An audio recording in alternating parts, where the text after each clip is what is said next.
ठीक ठीक तो सही।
बोलो भाई, ये बोलो ना।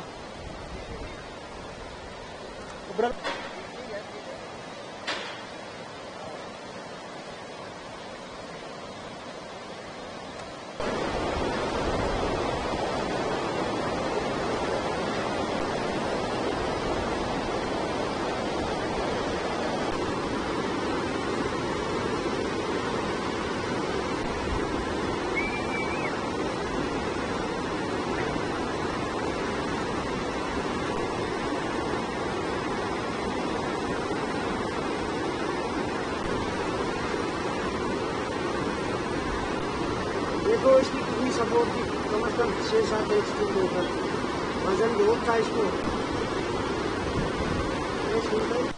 मेरा नाम अशोक कुमार शर्मा है। मैं एक्स सरपंच पंचायत हल्का नरसू हूँ। ये जिस जगह पे हम खड़े हैं ये नरसू पंचायत नरसू का वार्ड नंबर 1 है और ये ब्रिज जो है सिवना को कनेक्ट कर रहा था। सिवना का वार्ड नंबर शायद 7 है ये। तो काफी पुरानी लोगों की डिमांड थी कि आने जाने वाले लोगों के पास कोई साधन नहीं था, स्कूल में जो बच्चे आते थे उनके लिए कोई साधन नहीं था। तो काफी कोशिशों के बाद ये पुल का काम स्टार्ट हुआ। तो किसी कारणवश हम ये नहीं कह सकते कि किसी के लापरवाही के कारण हुआ है, क्योंकि बरसात स्टार्ट हुई और उस दिन बड़ी जोर की हवा चली। तो मुझे ये लगता है कि वो तूफान जो आया, अभी ब्रिज जो है ये अंडर कंस्ट्रक्शन था, तो उसकी वजह से कोई रस्से वगैरह, ये पत्थर 1-2 जगह से जो जिसके साथ रस्से बांधे हुए थे वो खिसक गए। उसी वजह से ये ब्रिज जो है वो डैमेज हो गया। तो इससे ये है कि लोगों की जो एक उम्मीद थी कि हमें जल्दी ब्रिज मिल जाएगा, उसमें और 5-6 महीने बीच में पड़ गए। तो ये तो खैर बेहतर तो टेक्निकल लोग ही जानते हैं, लेकिन जहां तक हमें दिखता है कि इसका स्पैन जो है बहुत ज्यादा बड़ा है। इस जगह पे हवा का बहुत ज्यादा दबाव रहता है। तो हमारी डिपार्टमेंट से भी ये एक अपील है कि भाई इसको सेंटर में कम से कम एक अलॉटमेंट दी जाए, ताकि आने वाले टाइम में भविष्य में भी दोबारा ऐसी घटना ना हो।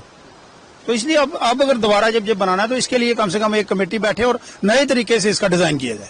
सारी पूरी मौके पे मतलब पीडब्ल्यूडी डिपार्टमेंट के ऑफिसर्स आह्वान, जैसे पिछले दिनों एडिशनल डीसी साहब, मतलब प्रशासन के जितने भी लोग हैं वो यहाँ से होकर चले गए और उन्होंने कहा कि भाई हमसे जितना भी बेहतर हो सकेगा हम करेंगे और लोगों की डिमांड जो जल्दी से जल्दी पूरी करेंगे। इस साइड वाले हैं, ये पुल का पार्ट नहीं है।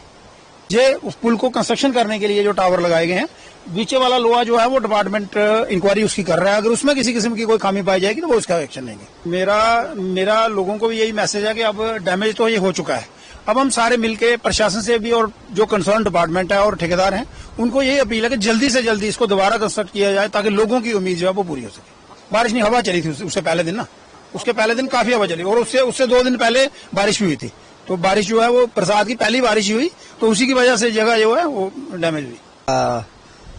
मैं सुभाष चंद्र डीडीसी नरसू, और ये नारदा ब्रिज है, तो ये बहुत पुरानी डिमांड थी लोगों की। तो आज जब ये कार्य शुरू हुआ तो लोगों के दिल में बहुत खुशी थी कि हमारा जो ये दो ब्लॉकों को जोड़ता है, नरसू और सिमना को, इस ये वाला जहाँ पे हम खड़े हैं ये नरसू में, और ये पार देख रहे हो पार सिमना है।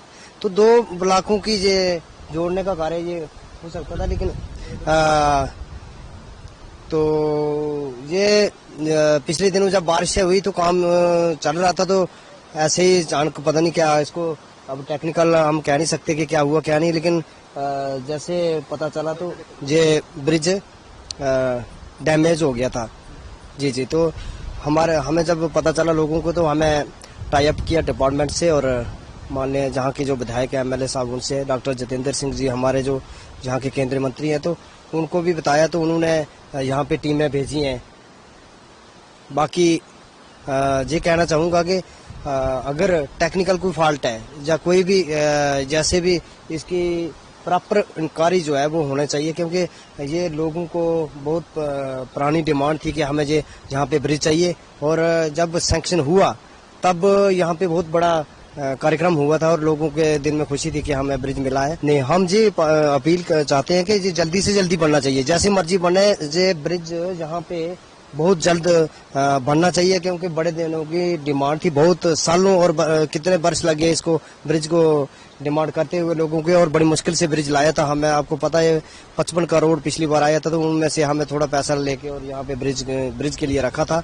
नहीं, बिल्कुल, अगर जिसकी भी अगर दोषी पाया जाता है तो उसके खिलाफ कार्रवाई होना चाहिए।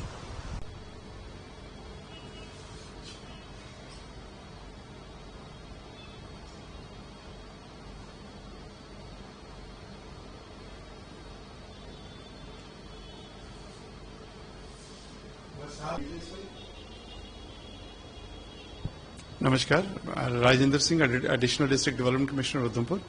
कुछ दिन पहले यहाँ पर एक डिस्ट्रिक्ट एडमिनिस्ट्रेशन के नोटिस में आया था। डीसी मैम को किसी ने वहां से कॉल करके, या लोकल मीडिया की तरफ से भी ये खबर आई थी कि वहां पर एक फुट ब्रिज था धर्मसल टू नारदा, तो वो कहीं ऐसे सुनने में आया कि शायद बारिश की वजह से कहीं वो कोलैप्स कर गया था। ये एक अंडर कंस्ट्रक्शन ब्रिज था जिसकी टोटल लागत 1.58 करोड़ की थी। ये ब्रिज कहीं पिछले काफी देर से चल रहा था, 1.5 साल से कोई काम इनका पहले रुका भी था, फिर से हमने जाके इसको स्टार्ट करवाया था। इस वक्त ये कुछ लॉन्चिंग स्टेज पर था, लेकिन वो मे बी के कुछ ऐसी वहां पर अच्छे तरीके से इसकी बाइंडिंग या जिस तरीके से जो भी एज पर प्रोविजन जो एज पर गाइडलाइंस था वो नहीं हुआ होगा, तो इस वजह से वो ब्रिज जिस वक्त लॉन्चिंग करने से पहले ही कोलैप्स कर गया था। इसी चीज को नोटिस में लेते हुए मैडम ने कॉग्निजेंस लिया और उसमें एक इंक्वायरी कमेटी कॉन्स्टिट्यूट की थी, जिसमें डिस्ट्रिक्ट एडमिनिस्ट्रेशन की तरफ से एडीडीसी हेडेड बाई एडीडीसी था, और साथ में उसके एक्शन पीएमजेएसवाई और एडब्ल्यू इरिगेशन डिपार्टमेंट की तरफ से ये कमेटी कॉन्स्टिट्यूट हुई थी। ये कमेटी मैंने ही हेड की थी, हम मौके पे गए थे, हमने वहां पर लोकल से भी इंक्वायरी किया था और कंसर्न डिपार्टमेंट भी, उनसे भी पूरी इंक्वायरी की थी। अब इंक्वायरी करके ये चीज पता लगता है कि थोड़ा बहुत लैप्सेस तो हुए हैं, डिपार्टमेंट की तरफ से भी हैं, मॉनिटरिंग और सुपरविजन में भी कुछ ऐसा मतलब क्लियर कट आया नहीं है, लेकिन कुछ ऐसा सुपरफिशियली मतलब ऐसे लगता है कि हम कह सकते हैं कि थोड़ी सी इनसे कुछ गलतियां हुई हैं। इंक्वायरी अंडर वो है, कंसिडरेशन है, हम इंक्वायरी कर रहे हैं। जो भी रिपोर्ट होगी जिस तरीके से भी होगा वो हम डिस्ट्रिक्ट एडमिनिस्ट्रेशन को, डीसी मैम को सबमिट करेंगे। उसमें जो भी इसमें करेक्टिव मेजर्स लेने होंगे वो फिर हम कमेटी में ही रिकमेंड कर देंगे।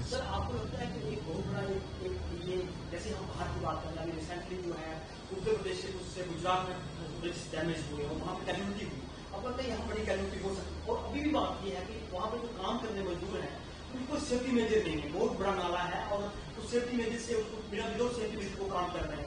और किस तरह से आपकी डायरेक्शन के तहत होने वाली आप कर रहे हैं और किस तरह की ट्रीटमेंट होगी, क्योंकि ये बहुत बड़ा वो किया गया है। जिस दिन हमने कमेटी ने वहां पर विजिट किया था उस दिन भी जिस वक्त वो काम कर रहे थे, जो चीजें डैमेज हो चुकी थी उसी को वो लिफ्ट कर रहे थे। तो हमने वहां पर ये चीजें वहां पर भी हमने पॉइंट आउट की थी कि जितना भी ये आप काम कर रहे हैं इनकी कोई सेफ्टी नहीं है, किसी ने हेलमेट नहीं डाली हुई है। यहां तक कि ये था कि वहां पर कोई सुपरवाइजरी भी इनका स्टाफ का वो मेंबर नहीं था। कॉन्ट्रैक्टर के लोग भी वहां से हमारे साथ ही गए थे, तो वहां पर जाके हमने जैसे जैसे कहा हर एक चीज का जो चीज भी पता कर रहे थे, पूछ रहे थे, एज पर नॉर्म्स नहीं थी। तो हमने ऑन स्पॉट भी डायरेक्शन दी थी और जिस वक्त भी हमने इनको कुछ भी चीजें पूछना करी, लेकिन वो सिर्फ एक प्रोसीजर बताते थे। जो एक्चुअल यहां पर हुआ था, जो चीजें वहां पर एक्चुअल होनी चाहिए थी, वो उन चीजों को सही तरीके से ब्रीफ कर भी नहीं पाए थे। तो ये सारी चीजें हम अंडर उसमें इंक्वायरी में है। इंक्वायरी में जिस तक जो चीजें भी निकलेंगी, हम जो भी करेक्टिव मेजर्स होंगे वो हम रिकमेंड करेंगे।